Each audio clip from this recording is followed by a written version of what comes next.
My opponent is Whoosh Bar. I like it. I like the name. Alright, I don't know if I'm recording or not, but I guess I'll talk and assume that somebody's listening. If not, I'm just talking to myself. My computer did some strange blinking and didn't activate like it normally does. This is Travis. Welcome to T-Pose Corner. We're playing with one of Wizard's pre-constructed decks. From the future, This is including, we got Phyrexia, March of the Machines. We've also got some alchemy cards. And we've got some new from Lord of the Rings.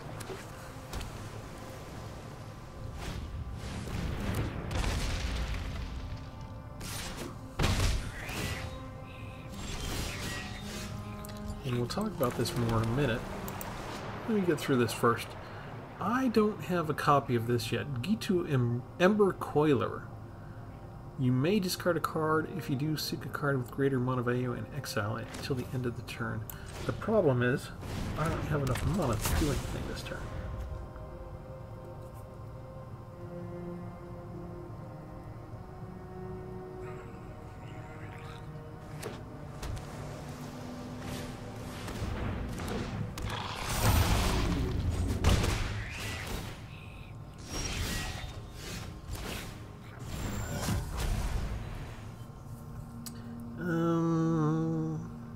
I don't want something with greater mana value, but we do have Baral and Karizev. I think it's okay to bring them down. But they got the 0/5 wall, so it doesn't do me any good to attack just yet. Did they give me enough Meeting of the Minds?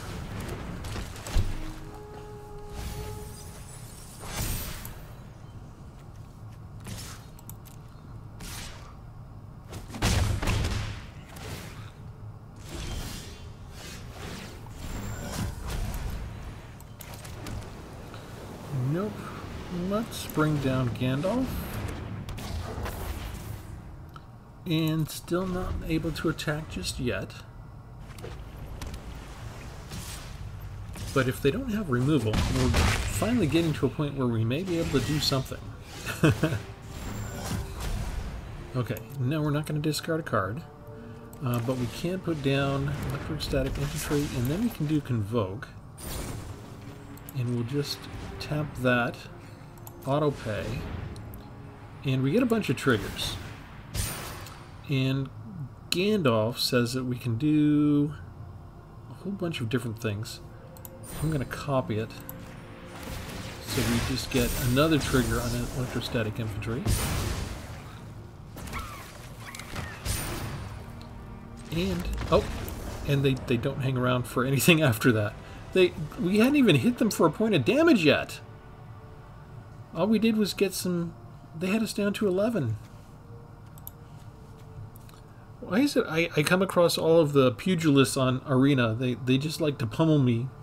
And then as soon as it looks like the going gets hard, they leave. It's like I get into a boxing ring, and the other boxer gets to pummel me all that he wants, and then, okay, we're done. And I don't get to return a single blow. Okay, anyway, here's where we are. We're in Midweek Magic, Future Precious. We don't have too much time left on the clock, so I'm not sure how many people are going to be able to get around to playing with this or not. Hopefully a lot of you have looked at it at least already. But they say it's Future Precons. Pre-constructed decks gearing up for the future using cards only from the last year of sets. So, I'm not sure if this is what we're going to be finalized with. Maybe. It looks like the regular pre-constructed decks. And we already have pre-constructed decks from before, but those have changed on us a little bit. And I don't remember Wizards doing this to us previously. But let me show you the starter decks, aside from the old Arena ones that we still have access to. They gave us stuff like Balancing Act and Ignite the Forge, but when more expansions came out later, they switched out some of the cards, and they didn't really make a big announcement about it or publish a revised deck list for things. And so a lot of the stuff that's on the net still shows the old cards in the old deck list for all of these. But the problem is they put in stuff like from Brothers of War. They put in Junkyard Genius. They put in Scrapwork Mutt, and Mishra's Juggernaut. And I've been testing out a lot of these pre-made decks, and I'd say at least half of them work about the same. Half of them are a little bit less to be desired. So that's kind of a new thing that they did in terms of, hey, we've come out with so many expansions, we're going to change the pre-mades up. If you liked the old pre-mades, you sort of had to go back and export the deck list and have that on hand. I don't expect them to change these again, but the question that we're left is for this Midweek Magic in these future precons, is this really what we're going to be dealing with as far as what all of the... Oh, they all disappeared. Never mind, we don't get to play with anything. They're just gone. Hang on, let me go back. If I go in here... what happened to... That's a little weird. Let me go in again. They all disappeared. I think I may have just found a bug. Okay, let's see if we can at least play another round. I don't know if this is when they rotate out the old pre-constructed decks and they put the new stuff in. The new stuff is going to have the Lord of the Rings stuff, which is only usable in Alchemy and Historical, and it's going to have Alchemy cards. So we can't play these pre-constructed in regular Standard, which we can with the others. So I'm a little bit curious, are they going to give us 20 pre-constructed decks at some point? Or is this just a Midweek Magic thing and this is just for funsies and they're not really going to make these the pre-constructed decks for later? I don't know. I guess we'll just have to wait and see. However, I was able to do the early access event for Lord of the Rings, and so I got to look at all of the cards. I made about 5 different decks for the day of the early event, the early access event, and one of the decks I made was a blue and red, and it featured Gandalf, and it was awesome. It was probably the one that I had the most fun with. And so when I saw that they had Gandalf again with some of the others, I jumped at the chance to go ahead and play with the card.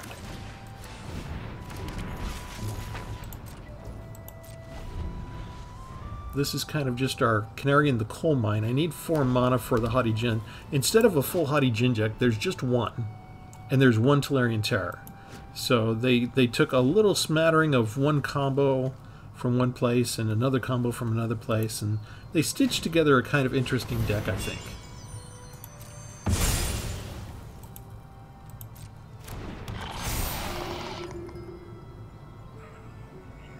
And they don't have a target incubator around, so they're just going to put on one of those.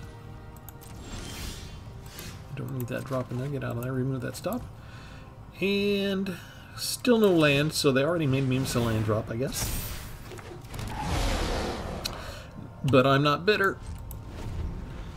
They just got a creature bigger than mine out in one turn. It's got Death Touch and everything.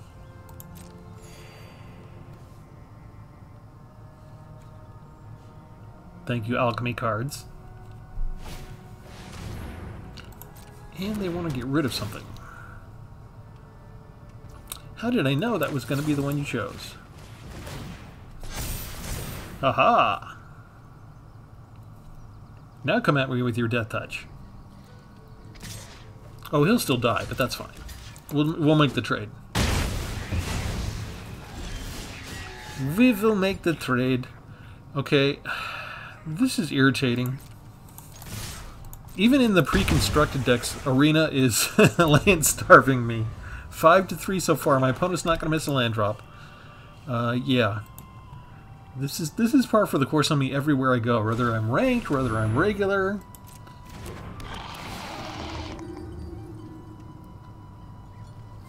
They just get the same creature I took pains to get rid of. They're just going to get back.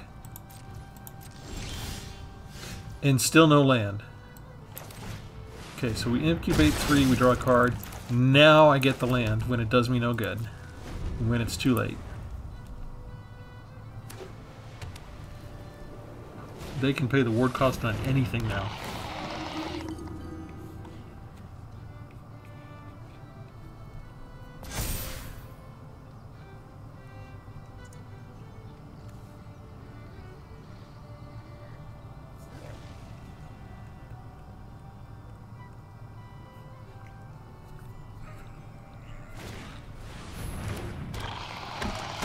That was not kicked. They don't need to kick. They got so much land draw. There's so many things they can do. Alright. Let's go ahead and put out Urabrask because he's got first strike. And that should hold them off. I can't stop a Sheoldred's Edict. I don't remember what all these things have in the pre-made decks. I haven't memorized everything yet. They've got some removal. You saw that from Ossification. But most of it's centered around incubating a bunch of extra stuff. There's one.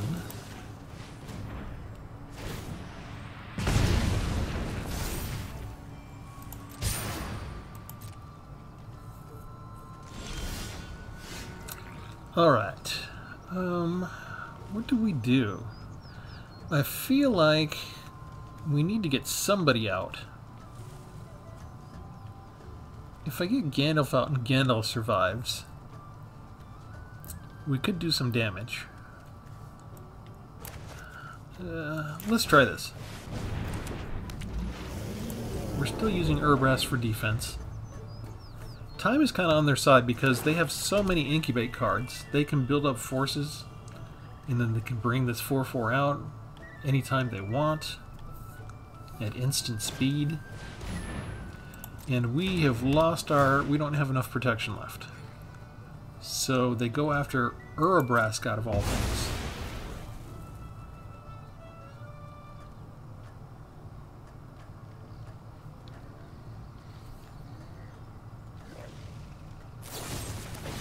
Oh, and of course, they have everything they need, don't they? Oh, they didn't pay... you didn't pay the ward cost? They only have... they only had 1 mana left. Did you not convoke? Or you couldn't convoke with that? Okay, so that's just an oopsie on their part. So, sorry. Magic wanted you to win. It's not my fault. You messed up on that one. You could have been patient for 1 more turn and wouldn't have had any problem with the land.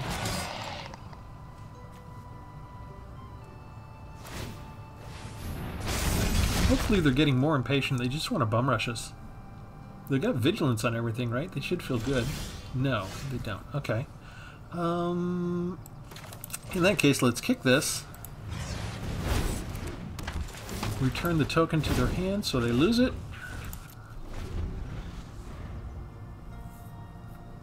Got us a little bit of a tempo. They simply replace it with another 4/4. But we're about ready to go to town. I'm not sure why they're committing suicide there with their defector. They'll get another one of the incubations, but I don't understand why they did that. If somebody else understands why they did that, let me know. I want to know what they're thinking. Okay, here's where Gandalf comes into play. We're going to copy it. Copy that spell. Get rid of...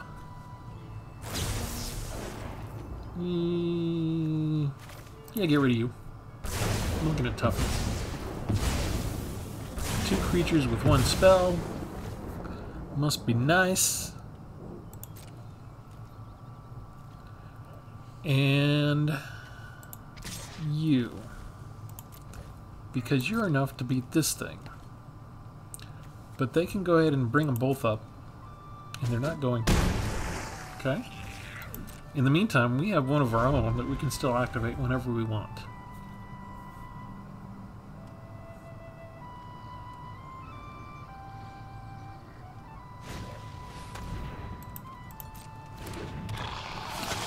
And now we're basically at a place where we are chump blocking. The one bad thing about G2 Amplifier is it doesn't have flash. That would have been awesome.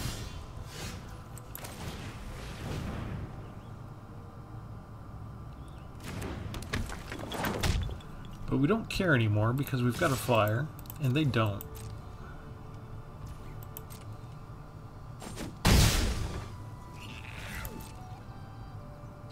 And we've made one of our instants good with Gandalf so far. It would be nice to get a little bit more.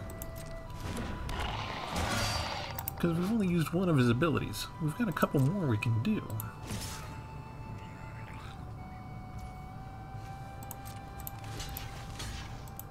We get one life back. We've got enough triggers out now. We get benefits from instants and sorceries from pumping up the Haughty Djinn, from creating non-creatures, and from Gandalf. So I do like the synergy that they had in terms of they're still sort of riffing off of the Lord of the Rings idea of spells matter.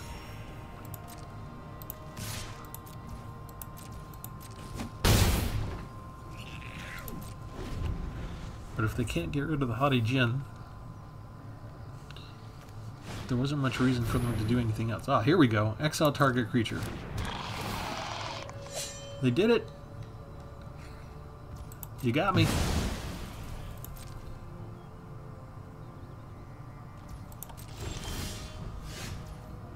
Or did you? Okay, so now let's see.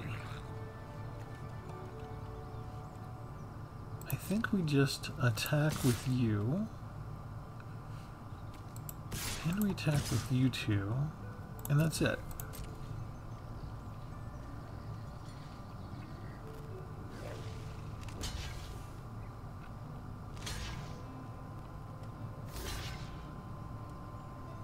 Perfect.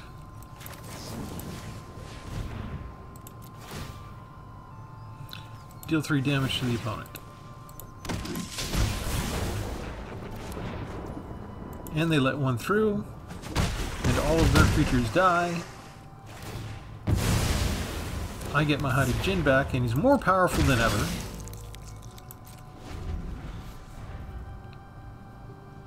So that is not removal.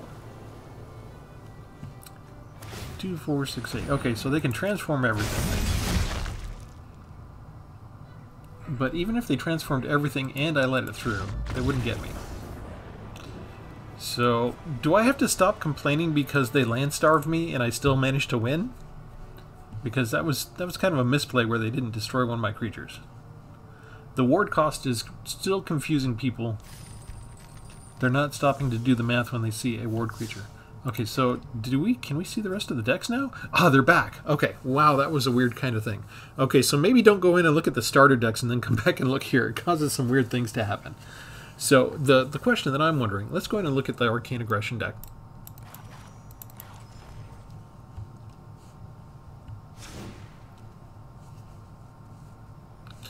Okay, we've got stuff we're already familiar with, like Shore Up, Electrostatic Infantry, G2 Amplifier.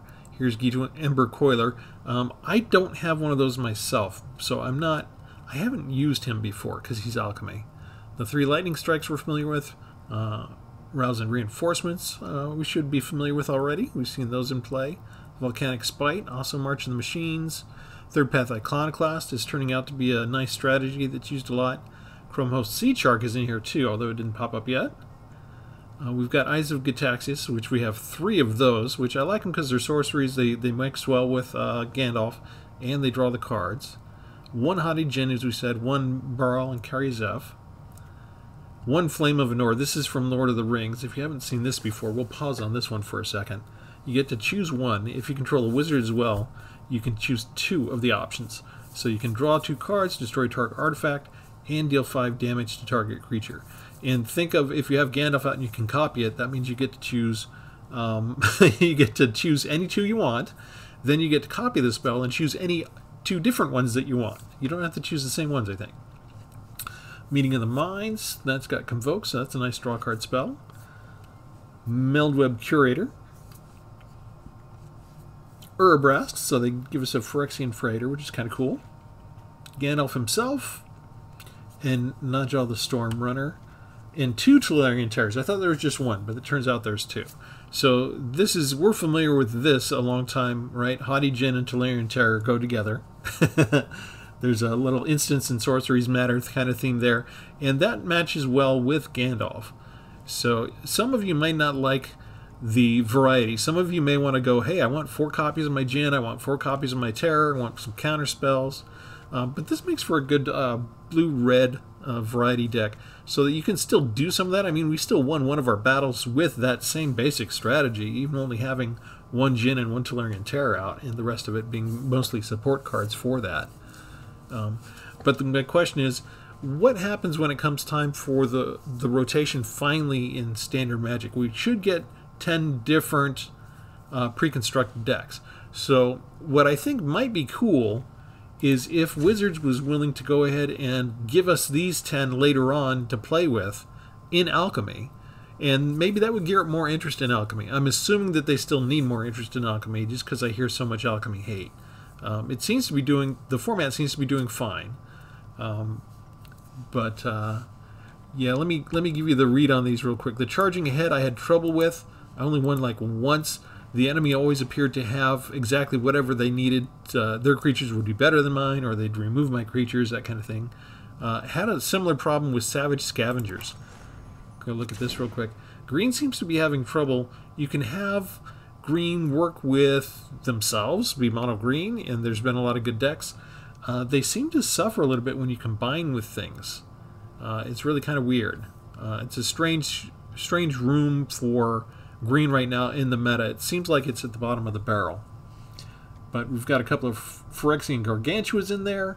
We've got, here's a Lord of the Rings card that's kind of cool, Shadow of the Enemy. Exile all cards from target player's graveyard, so it could be your opponent's graveyard. You can cast them for as long as they remain exiled. So if you lost like 10 of your creatures and then you pull this card out, you could exile all 10 from the graveyard and just start casting them again. And they do have nice cards. I mean, I like Skyfisher Spider. I haven't played with Glissa that much, but of course anything that you combine First Strike and Death Touch is to be feared. And they already made sure that it's a legendary creature that has all these different things that you can choose if you get through untouched. And if somebody's got First Strike Death Touch, you normally want to let them through untouched. So that's an insidiously designed card. What else we got? Terror of Tawashi, 3 Ravenous Gigamos, 3 Vanquish the Weeks, a couple Go for the Throats, Blanchwood Prowler, Deathmoon Ritualist I like, from Brothers War. Add X any color, where X is the number of creature cards in your graveyard. And then they tried to emphasize creatures in the graveyards here with 2 copies of Gaia's Cursor. And one more Lord of the Rings card that's kind of cool. Sauron the Necromancer, legendary Avatar Horror. 4/4 with Menace.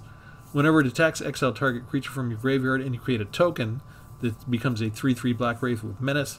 And if Sauron is your ring bearer, you don't even have to sacrifice the token at the end of the turn.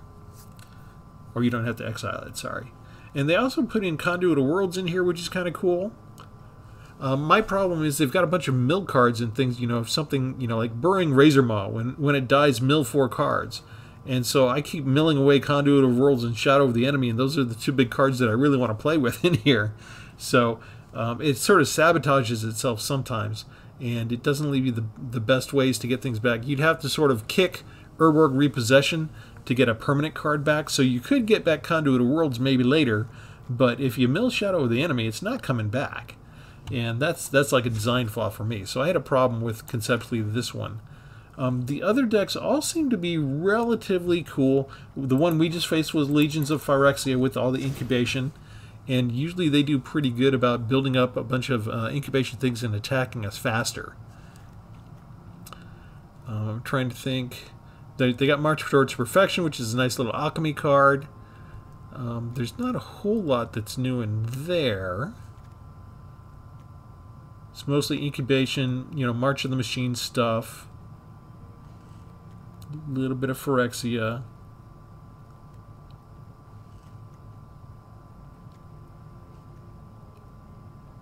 Yeah, so they didn't include any alchemy in here. I don't. Well, they included alchemy, but they didn't include any Lord of the Rings for that one.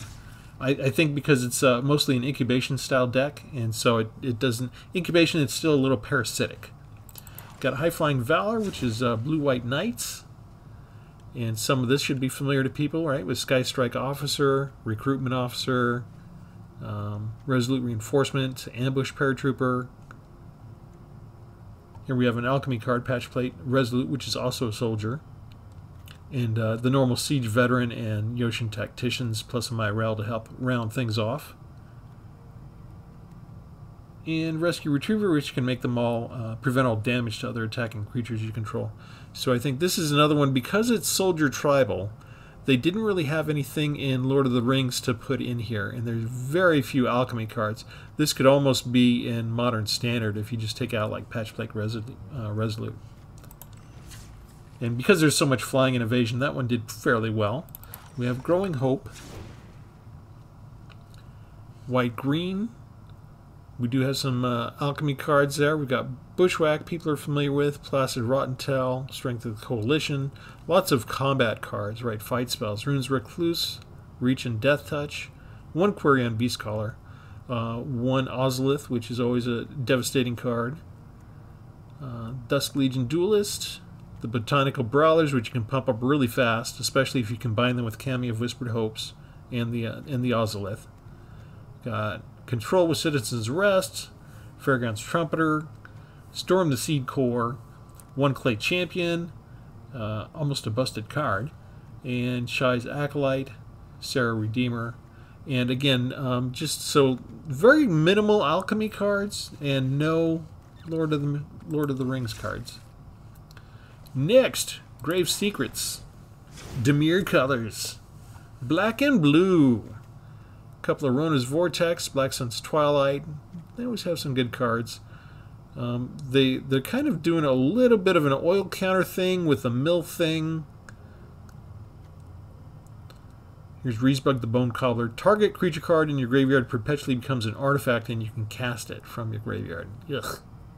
We've got Vohar, Academy Wall, Phyrexian Espionage, Trawler Drake, Unsealed Necropolis, 2 copies there, 2 Murders, Moldweb Curator, Rusko Clockmaker, which is an alchemy card, which, if you've played against this card can be irritating, especially if you've built around it, specifically.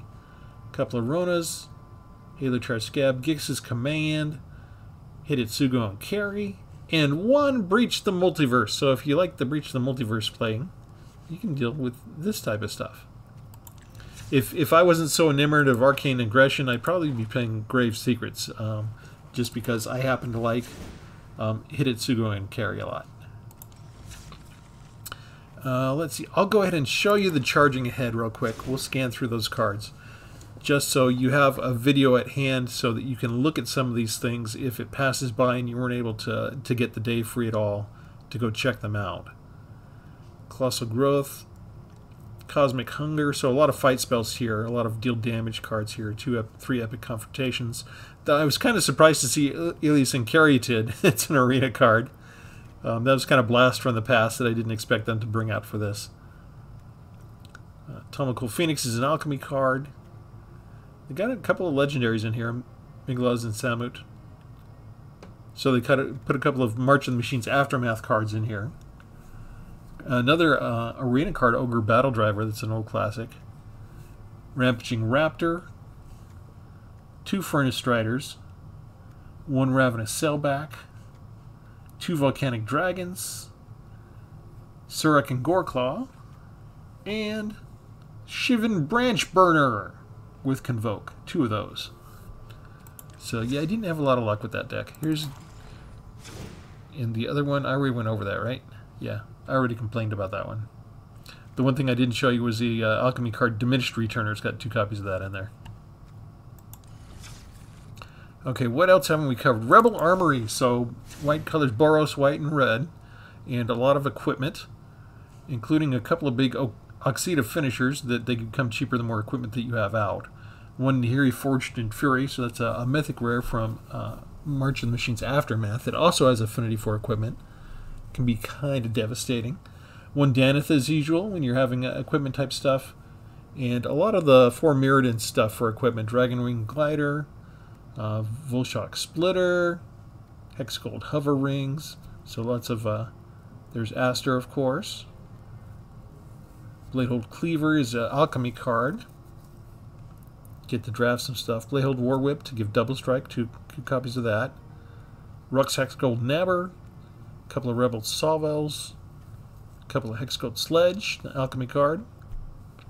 Blade Graft Aspirant to make the equipment easier to cast. And Kemba and Kemba's Outfitter. That's one's an alchemy card. 3 Planars Disruptions to freeze things, Batterfist, and Hexgold Halberd. And I had reasonably good showing with this. There's something about the 4 Mirrodin equipment things that doesn't wow me quite as much. But maybe that's just me. Okay, we covered all of that. We've got Scrapyard Sacrifice also. And here, this one's fun for you to play because they include Phyrexian Dragon Engine along with Mishra claimed by Gix. So you have a chance to meld into Mishra Lost to Phyrexia. And I was able to do that during the play, and that's just always fun to do with the meld the cards. We've got some normal Brothers of War type stuff over here. Corrupted Conviction, Sanitarium Skeleton, 3 Final Flourish, Gixian Infiltrator, Powerstone Fractures, a little bit of a sacrifice theme, Vran. They're big if you can get the synergies going of having a creature die and having an opponent lose 2 life and have you gain 2 life. Furnace Gremlins help you incubate and stuff. Etched Familiars. Urbrass Forge, which can always be deadly, especially if you get out early. A couple of Char Forgers, a couple of Stormclaw Ragers. Testament Bearers. Philology Antiquarian. I don't have this one. This is an alchemy card.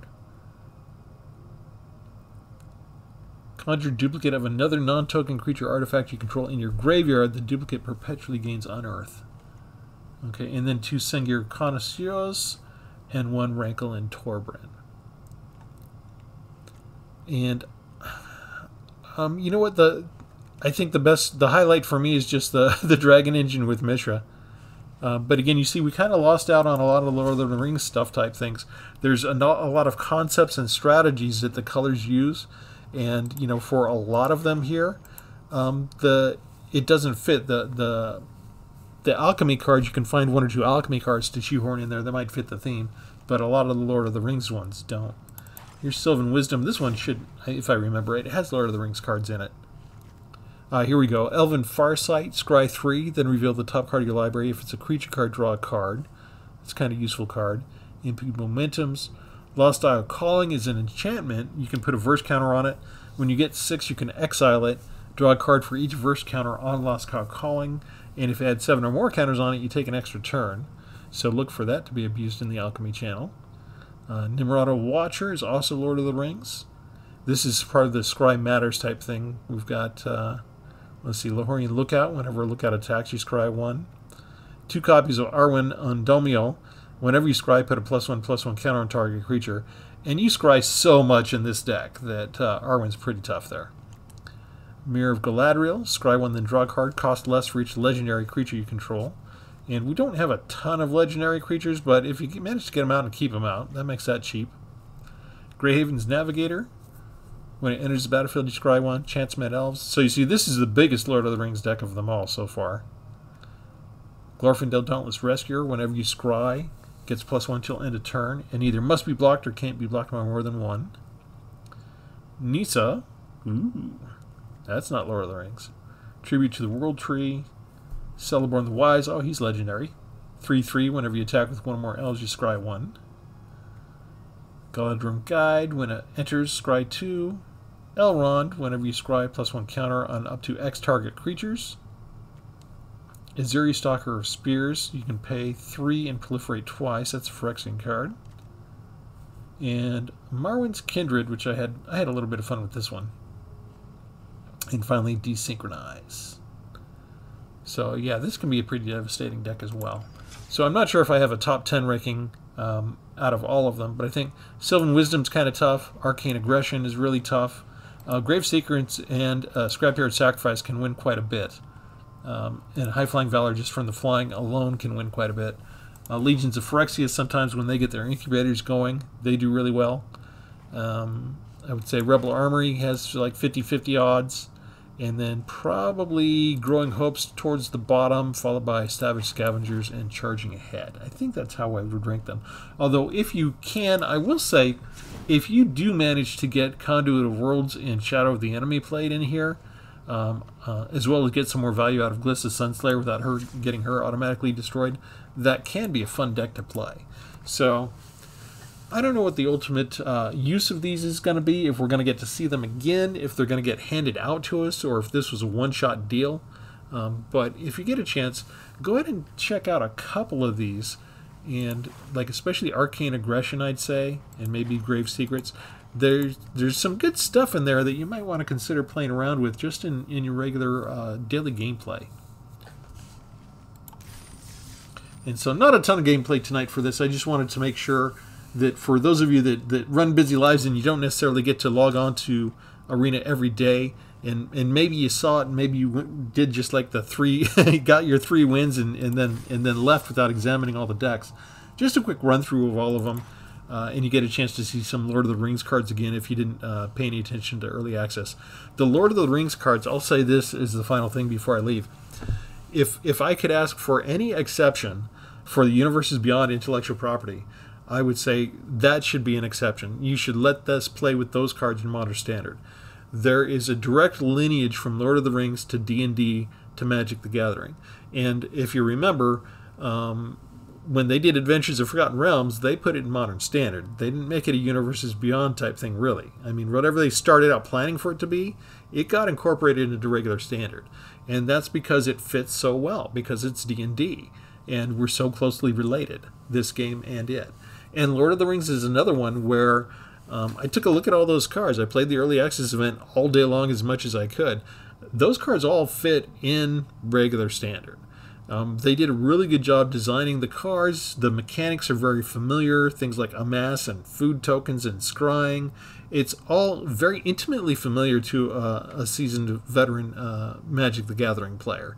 So if I was king for a day, the one thing that I would change is I would not make this a supplemental Scent and Alchemy. I would actually say, hey, we can play these cards anywhere. And I think the only reason that they tried to do this separation with their Universes Beyond type stuff to try and sort of calm down any kind of objections that people might have to outside forces intruding upon the core original Magic the Gathering cards for our gameplay.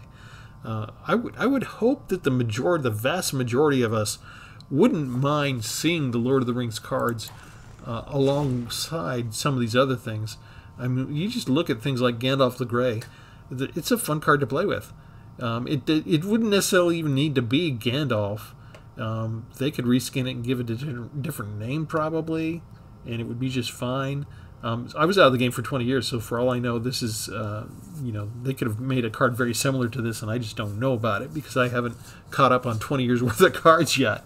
But, yeah, I mean, cards like, where's the other, like Flame of Anor. Flame of Anor is an awesome card, even if Gandalf never existed. I've got a ton of old card decks that I made that were Wizard Tribal that this would have fit in wonderfully in. And I would love to have a card like this in regular Standard. So yeah, just a lot of good cards, a lot of fun cards, and all fitting with the regular flavor of Magic the Gathering. So, I don't know. Just don't know. It does make me more interested in the current supplemental set and actually going in and playing the events like the jump. Let me go show you real quick. Play, events. Where'd you go? Oh, jump into Middle Earth. There we go. So specifically, when you join the event, 2 different ones. And I don't know yet because I haven't done it, and I don't have time to start it tonight. But it'll be interesting to see exactly how many pack varieties there are, how many are from the different selections. I'm assuming that it is mostly going to be heavily biased towards Middle Earth, if not just 2 Middle Earth packs itself. Probably not. You get to choose let's see, what the way it works is they throw up 3 packs, and then you get to choose one of them, and then they throw up 3 more packs, and you get to choose your second pack, and you join those 2 packs together.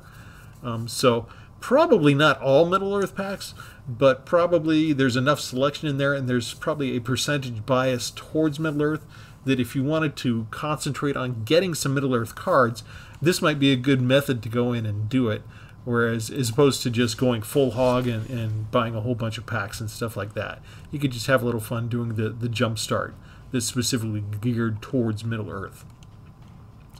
So I'm just pointing out these things because I had fun with the cards, and it's got me more willing to go venture into alchemy maybe and play around with the toys in there than I was before.